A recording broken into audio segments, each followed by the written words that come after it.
السلام علیکم ورحمۃ اللہ وبرکاتہ۔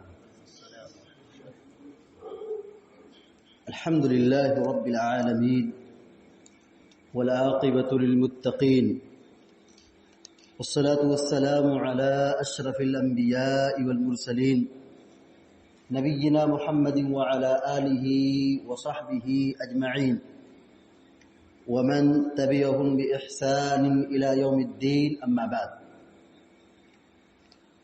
فقال الله عز وجل: أعوذ بالله من الشيطان الرجيم، إن الله لا يغفر أن يشرك به ويغفر ما دون ذلك لمن يشاء ومن يشرك بالله فقد ضل ضلالا بعيدا.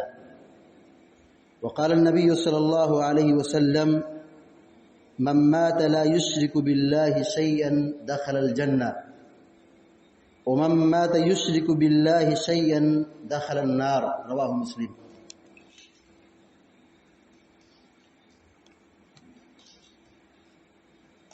ابھی آپ کے سامنے قرآن کریم کی ایک آیت کریمہ تلاوت کی گئی ہے۔ آج کے اس پروگرام میں مجھے جس موضوع کی وضاحت کرنی ہے، شرک اور اس کے نقصانات۔ شرک کا مطلب یہ ہوتا ہے کہ جو کام اللہ کے لیے ہونا چاہیے وہ کسی اور کے لیے کرنا، عبادت اللہ کے لیے،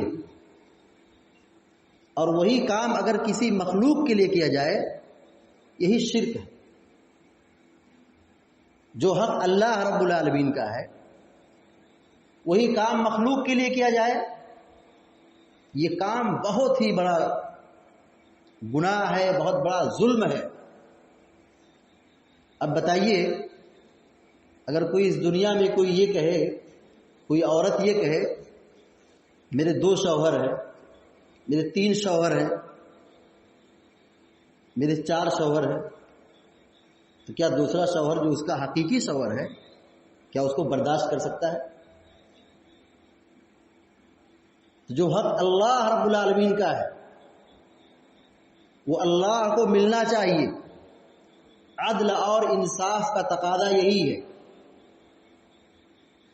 ہم اپنے حق میں کسی کو شریک کرنے کو برداشت نہیں کر سکتے۔ ہم تو انسان، ہماری کوئی حیثیت نہیں۔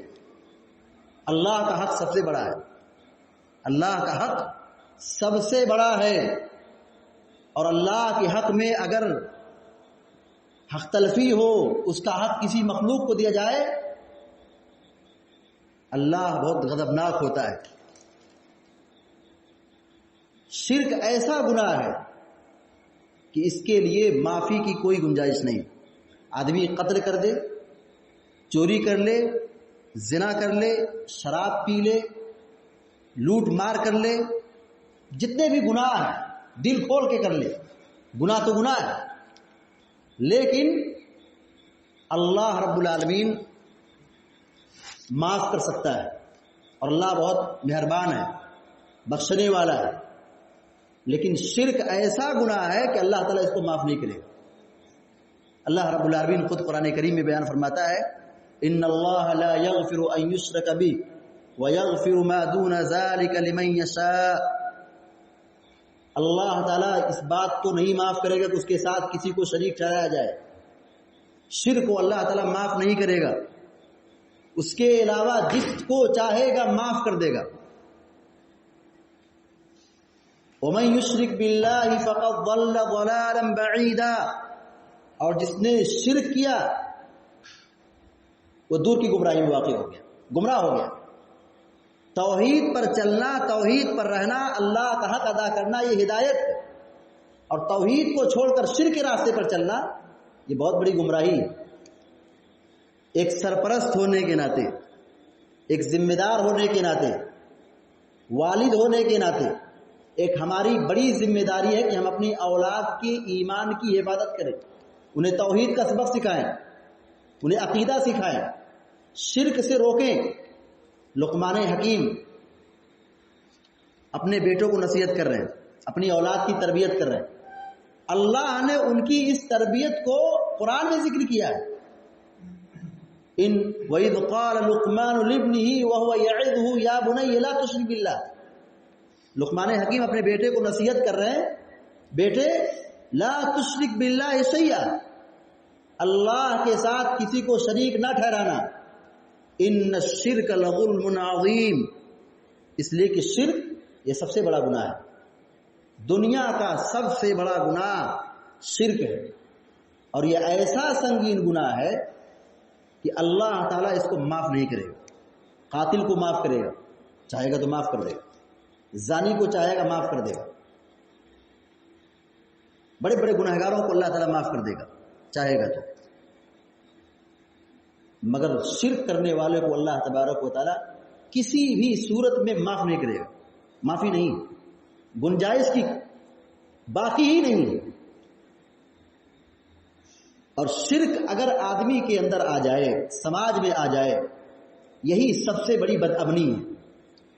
دنیا میں آج جو اتھل پتھل ہے، بدامنی ہے، انتشار ہے، ظالموں کا غلبہ ہے، ہر طرف بدامنی پھیلی ہوئی ہے. زمین میں، خشکی میں، سمندر میں، ہر جگہ تباہی مچی ہوئی ہے. حل کیا ہے؟ اس کا سبب کیا ہے؟ توحید کو چھوڑنے کی بنیاد پر یہ مصیبتیں آتی ہیں، شرک کرنے کی وجہ سے بیماریاں آتی ہیں، یہ فتنے پیدا ہوتے ہیں. اللہ رب العالمین فرماتا ہے الذین آمنوا ولم یلبسوا ایمانهم بظلم، کہا جو ایمان لائے، توحید پر قائم رہے، شرک نہیں کیا. ایمان لائے، ایمان پر ثابت قدم رہے، شرک نہیں کیا. اللہ رب العالمین کہتا ہے اولئک لهم الامن، ان کے لیے امن ہے. امن کن کے لیے ہے؟ جو ہدایت یافتہ ہیں، جو توحید والے ہیں، جو شریعت پر چلنے والے ہیں، جو اللہ کے حقوق کو سمجھنے والے ہیں. جو شرک کرنے والے ہیں ان کے لیے امن نہیں. تو شرک کرنے کی وجہ سے عذاب آتا ہے، تباہی آتی ہے، بدامنی پھیلتی ہے. اسی طریقے سے شرک کی خطرناکی کا آپ اندازہ لگائیے کہ آدمی کا سارا کیا ہوا عمل برباد ہے. شرک کر رہا ہے، نیکی کر رہا ہے، نماز پڑھ رہا ہے، روزہ رکھ رہا ہے، زکات دے رہا ہے، حج کر رہا ہے، عمل برباد ہے. بتائیے مکہ کے اندر اللہ کے نبی صلی اللہ علیہ وسلم نبی بنا کر کے بھیجے گئے. مکہ کے لوگ کیا تھے؟ مکہ کے لوگ نماز بھی پڑھتے تھے، خانہ کعبہ کا طواف کرتے تھے، روزہ رکھتے تھے، حج کرتے تھے، عمرہ کرتے تھے، قربانی کرتے تھے، جانور ذبح کرتے تھے، اللہ کی قسم کھاتے تھے، اللہ کا احترام بجا لاتے تھے. بہت ساری نیکیاں ان کی تھی، مگر ان ساری عبادتوں کے باوجود یہ شرک کرتے تھے. ان کے پاس ساری نیکیاں موجود تھی، حج کرتے تھے، عمرہ کرتے تھے، زکات دیتے تھے، روزہ رکھتے تھے، قربانی کرتے تھے، نماز پڑھتے تھے، اللہ کی قسم کھاتے تھے، اللہ کا احترام بجا لاتے تھے. جرم کیا تھا ان کا؟ یہ اللہ کے ساتھ کسی کو شریک ٹھہراتے تھے. اللہ نے ان کو مشرک قرار دیا اور یہ پیغام دیا، کہا ان کا سارا عمل برباد ہے. اور نبی کریم صلی اللہ علیہ وسلم کو تنبیہ کی. اللہ کے نبی علیہ السلام کو خطاب کر کے فرمایا لئن اشرکت لیحبطن عملک، اے نبی اگر آپ بھی شرک کر لیں تو آپ کی بھی عمل برباد ہو جائے گا، آپ کا بھی عمل ضائع ہو جائے گا. اللہ رب العالمین نے سورۃ الانعام میں 18 نبیوں کا تذکرہ کیا. 18 نبیوں کے تذکرے کے بعد اللہ تعالیٰ کہتا ہے وَلَوْ أَشْرَكُوا لَحَبِطَ عَنْهُمْ مَا كَانُوا يَعْمَلُونَ، اگر انبیاء بھی شرک کر لیں تو ان کی ساری محنت اور ساری قربانی، ساری عبادت برباد ہے.